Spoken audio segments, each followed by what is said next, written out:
Modeminiz Huawei-dirsə, yeni nəsil optik internetdirsə, bu videoda sizlərə Wi-Fi-ın parolunu necə dəyişmək olar, onu sizlərə göstərəcəm.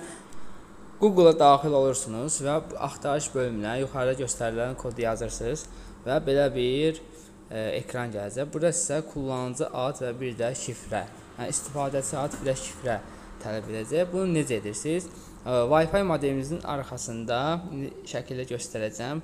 Orada qeyd olunan username və password var, yəni istifadəçi ad və bir də şifrə.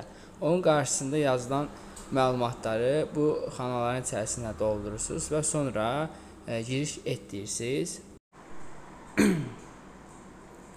Burada gelişmiş deyirsiniz. Gelişmiş dedikdən sonra burada kablosuz ağ deyirsiniz və sonra görəcəksiniz ki, burada internetinizin sürətləri gələcək. İlk növbədə 5G temel ağını seçirsiniz. 5G temel ağını seçdikdən sonra görəcəksiniz ki, Wi-Fi-nizin adı gələcək və alt bölümdə də şifrə bölümü gələcək. Siz istəsəniz burada adını da dəyişdirə bilərsiniz və əsas önəmli olaraq da Wi-Fi-nin şifrəsidir. Burada siz bu bölümdə Wi-Fi-nin şifrəsini dəyişdirirsiniz və sonra apply deyirsiniz. Apply dedikdən sonra burada birincidə 2.4G temel A sistemi var.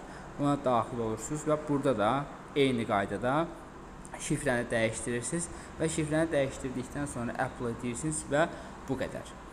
Və sonra ekrandan çıxırsınız və özünüz görəcəksiniz ki, Wi-Fi-nizin şifrəsi dəyişildi.